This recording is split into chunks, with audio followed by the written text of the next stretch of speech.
This is Grant Harden, a 50-year-old police officer hiding a horrifying secret. Grant has been apprehended on suspicion of murder, but as it would later transpire, his crimes and behavior were so bad that in his interrogation, he tried everything he possibly could to escape. On the 23rd of February, James Appleton had pulled into a parking lot on Ganridge Road to take a phone call with his brother-in-law. Suddenly, a loud banging sound was heard over the phone, and the line went dead. A passerby had spotted a white Chevrolet Malibu parked behind James's car that immediately sped away after the loud noise. When the passerby went to check on James, he was lying dead at the wheel with a gunshot wound to the head. Gateway, Arkansas is a small town of 400 people, so the owner of the Chevy was quickly determined to be Grant Harden, a 50-year-old police officer who had lived in this town his whole life. Later that night, Grant's vehicle was stopped at a police roadblock after taking his family out for dinner, and he was quickly brought in for questioning. But unfortunately for everyone involved, Grant's experience in law enforcement would prove to make this interrogation one of the most excruciating and difficult that Arkansas police had ever had to deal with. I'm Detective Chamberlain. I know we have James Chamberlain. Okay, yeah. Did you used to be a police officer somewhere? Or, I recognized you, but I wasn't 100% sure where I knew you from. But somebody said that you used to be a police officer in Gateway or something like that. Okay. The interrogation begins casually as Detective Chamberlain opens with questions about Grant's career. As they're both police officers, he assumes he can strike an immediate middle ground with him, building trust between them and hopefully getting him to relax so he'd give up information easier. A strategy that he'd soon find out had the opposite effect. Grant is then read his rights, but decides this is where he's going to start making it difficult for the detectives. Here's the thing. I want to talk to you about what you've done today, okay? Can you just take me through when you woke up this morning to when you got stopped by the police out there in, what's the name of that road that you were on? I'm sorry, I'm going to drop Gantt Ridge? I'm not going to say anything after I've been read those rights yet. Okay. Well, I don't know what's going on. I am kind of sickly to what I'm here for and things. Up until this point, Grant hasn't been told what he's been brought in for, and states that he's feeling sickly given the circumstances he's been put into. Given his disturbing body language, he may also be feeling exposed and somewhat inferior due to being the suspect of a case instead of the detective for the first time in his life. So you don't want to explain what you've done today? Did you? Is there a reason behind that? What was the first thing said? I have the right to remain silent. Okay. So you're telling me that you don't want to talk to me right now? Okay, cool. Hang tight right here for just a few minutes, okay? As is normal in a case like this, the detectives leave the room for a few minutes to talk about how they're going to handle the interview. And not only does it give them time to formulate their approach, but it also gives the suspects time alone to worry about what could be going on and form anxiety regarding their situation. At the same time, though, it may also give the suspect a moment to collect their thoughts and generate their own story and approach to the interview, putting the detectives on the back foot instead. By the way, I'm Detective Cordier. I think we've met once before. Probably so. Yeah, I think so. Okay, so I don't know if I scared you at the beginning or what, but that's why I was trying to, and I can't, you see the position that I'm in. I can't tell you why you're here, but at the same time, I need to rule you out into something. Does that make sense? When the detectives re-enter the room, they try an obviously different approach, this time attempting to set Grant at ease, stating that they just need to clear him from any wrongdoing, and then he's free to go on his way. Many people would, at least subconsciously, be inclined to open up a little more in an attempt to get out of there as soon as possible. But Grant has other ideas. Would you be willing to talk to me about your day, knowing that I need to rule you out of something, or like I'm just, if you didn't do anything wrong today, you have nothing to worry about? Yes, I would have liked to, but before the rights were read. So okay. Not knowing what's going on. Yeah, and you understand as a detective, we read those rights to everybody who comes in here. It's not just you. It happens to everybody that walks through this room and talks to us. As a former police officer, Grant is fully aware of all of this. He knows everybody that's interviewed, innocent or not, has to be read these rights, which essentially completely invalidates this as the real reason that he isn't talking. He's just using it as an excuse to refuse to talk, and possibly to even stall for time. I guess my question is this, knowing what I just told you, I guess if it was me and I was if I was in your position, I'd be like, hey, James, I did this. Or Grant, I did this. I was at, here, here, here, and here. And I would just be done with it. But at this point, like, I can't clear you from this because you could still potentially be a suspect. I don't know if I'm not explaining it right or what is going on here. It fine. I just have to, once the rights have been read, I have to, it says I have the right to be silent. Yes. Okay. Just tell me this. I know you were a police officer before, right? You're a police officer in Gateway? It's an easy yes or no. I'm being silent. Well, I can see that. We can do this all night. I mean, it doesn't bother me. You're going to continue to be a suspect until I find out otherwise. Okay. Unfortunately for the detectives, Grant is exercising perfect form within this interrogation. Refusing to talk greatly hinders the investigation as a whole and completely prevents the detectives from making progress, all while being completely legal. This is why Detective Chamberlain is starting to appear visibly annoyed and decides to take a break from the interrogation, as letting emotions take control in an investigation like this can be extremely dangerous for the detectives. But once again, this time alone can also give the suspects the chance to come up with a plan.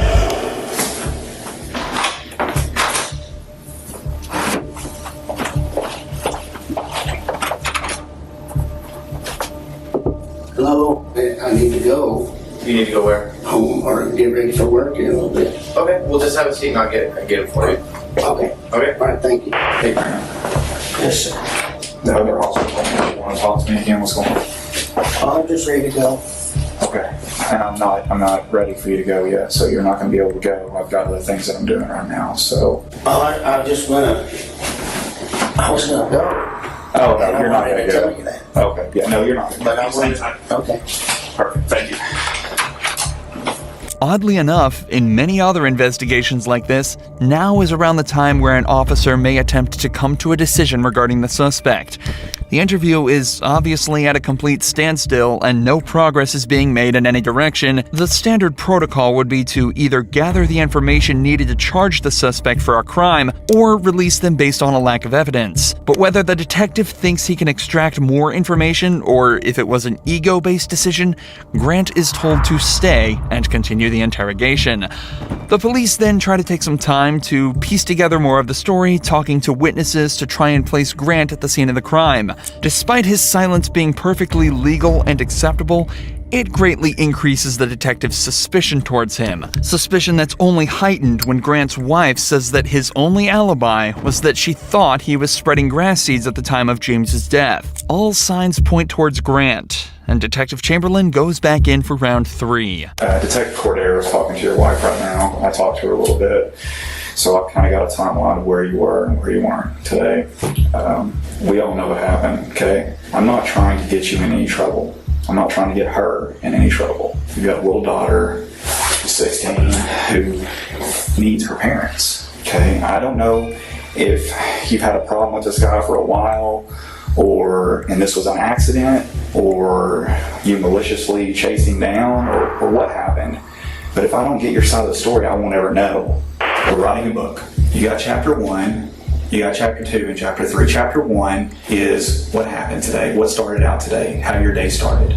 Chapter 2 is what led up to the incident, and chapter 3 is you telling me about what happened to lead you up to that. I know you went to eat, out tonight. I know what you said at dinner. I know that you went to Lowe's afterwards. I know everything, but I don't know what caused the incident. And if I don't know that, I've got to assume the worst. I'll let you think about it. I'll give you one more chance here in a few minutes, and I'm not going to talk to you anymore. I'm telling you that. Well, what happened? I know, you know. We have witnesses that put you there. They physically ID'd you. The 2 cars that drove by. Look, man, I just want to know why it happened. I'm going to sleep good tonight regardless. I don't think you will. At the time of the murder, when the 2 cars were parked up beside each other, the man in the white Chevrolet waved the passerby past before the gun was fired. As they passed, they were able to get a good look at the driver. And unfortunately for Grant, it was Andrew Tillman, another resident of the small town who had known him since he was a child, and was hence able to undoubtedly place him at the scene of the crime as the gun went off. Both Grant and Chamberlain know without a doubt what happened to James, but Grant also knows that his only chance of escaping is to continue to remain silent and pray that they can't gather the evidence they need. The detectives are now forced to try almost anything they can think of to get movement out of Grant, starting with allowing him to see his wife and daughter in hopes that it will invoke some sort of emotional reaction within him and get him to talk. Your wife's about to leave. She wanted to give you a hug before she left. Are you good with that? Me too. Okay. All right, I'll be back in a few minutes. Thank you. Unfortunately, even this doesn't work. So instead, Detective Cordiero decides to return alone with a more calm and sympathetic demeanor in a second attempt to build trust with Grant. Often, male suspects are more likely to build a subconscious connection with female detectives due to them often thinking that they're less threatening and more understanding. Realistically, this is the last option the detectives have. All right. Get ready to think about laying down up on that desk, but it looks awful hard. Yeah, I don't know if you'll be any more comfortable up there than what you are now. Can you help me understand how we got to this point? I don't know. I don't know. Man, I remember being on patrol and running into you one night. Help me out on a call, back me up. Oh, It was way back in, I guess almost 3 years now. well, Two, Yeah, probably something so. like that. Yeah, something like that. you guys are always good to help us. Help me too. Yeah, absolutely. Brad, you was always right there, man. Cordiero opens up with an anecdote about how Grant apparently backed her up on a case 3 years ago. Even though he doesn't necessarily remember it, this will give him the idea that Cordiero will be even more sympathetic and helpful towards him as he's done her a favor in the past. It also allows them to continue reminiscing about their time on the force and the people they've worked with, further strengthening the subconscious bond Grant will be creating. I just don't understand how we got to this point. Yeah, me neither. If you're willing to talk, tell I'm me. just ready to go to bed. I don't blame you. Me too. Me too. And if we could do that, you just talk to me.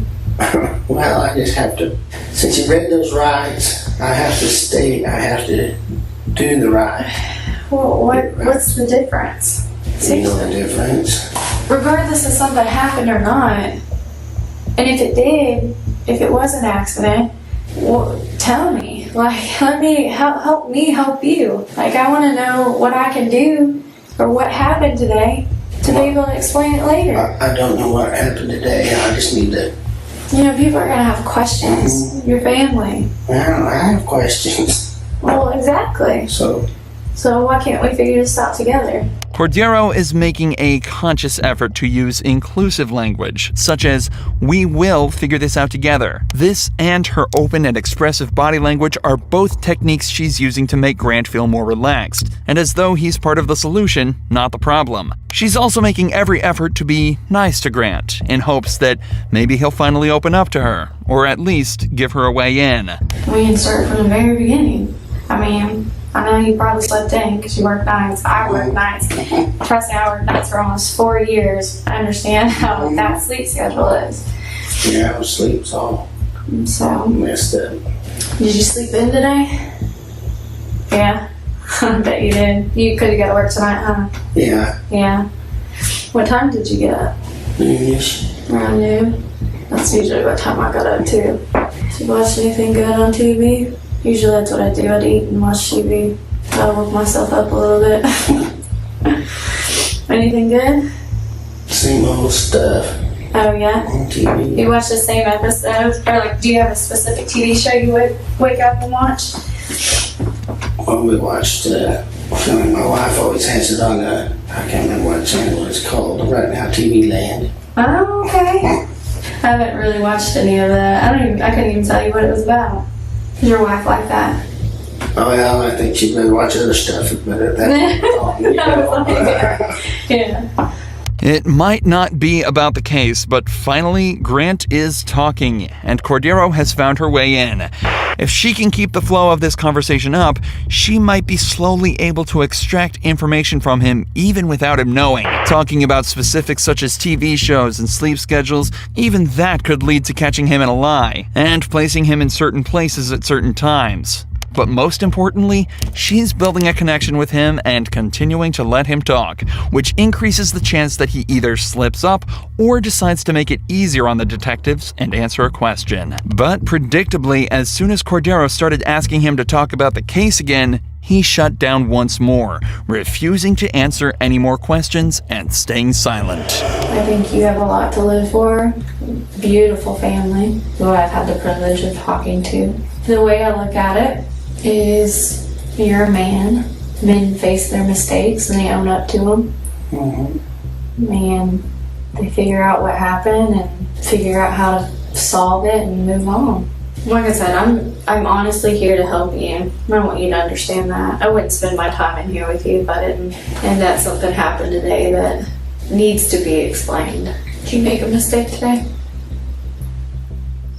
Even after reminding him of his family, Grant doesn't move an inch, again realizing that his only chance of being let off is to not speak and hope they don't find anything. I like you. I like this fella that was a detective here. And I know y'all don't care about any of that and stuff. And I just don't know how to I haven't had this happen before. Being brought in and interrogated for something. So I know you don't care, but I just don't know how to be silent. Sitting over here looking like a jerk. No, you're not. That honestly, you are far from that. You're very polite. Don't you know why you're here? I appreciate you guys, and I'm just gonna get a lawyer. Yeah, it's up to you. But You can obviously something's going on, and I need one. I just want to hear your side, but I want to get a lawyer. After hours of almost pointless back and forth, Grant finally asks for a lawyer, meaning the detectives can no longer question him, and concludes the interrogation. But this is far from where the story ends. Between this interrogation and the final court hearing, Grant and his lawyer both realized that there was simply no way he was going to be released scot-free. Not only was there a man at the scene of the crime who all but saw him pull the trigger, people were also starting to realize that he'd actually either been fired or resigned from 3 different police force jobs before becoming the chief of police in his hometown. So, on October 16th, 2017, he pleaded guilty to the first-degree murder, but refused to reveal his motive, leaving each member of James Appleton's family without closure to this day. However, as Grant was being prosecuted, a shocking revelation was made that turned him, a murderer, into a senseless monster of a human being. As his DNA was being taken, they realized it was already in the system, under an unknown name, for a crime committed almost 20 years ago. In November of 1997, a teacher at Frank Tillery Elementary School went to the teacher's lounge bathroom only to be met by a man brandishing a gun that forced her into a stall. The man then raped her and fled, taking care not to touch anything or leave evidence behind, except for the he left on her clothes. Local police did everything they could to identify the perp, but after 20 months of effort, the investigation went cold until 20 years later when Grant Harden's DNA was found to be a perfect match. And because Rogers police had obtained a John Doe warrant back in 2003, allowing them to arrest an unknown suspect and bypass the statute of limitations, he was hit with the 14-year sentence for his on top of the 21 years for the murder of James Appleton. And as such, Grant Harden was sentenced to 35 years in prison, meaning that he'll likely live out the rest of his life behind bars.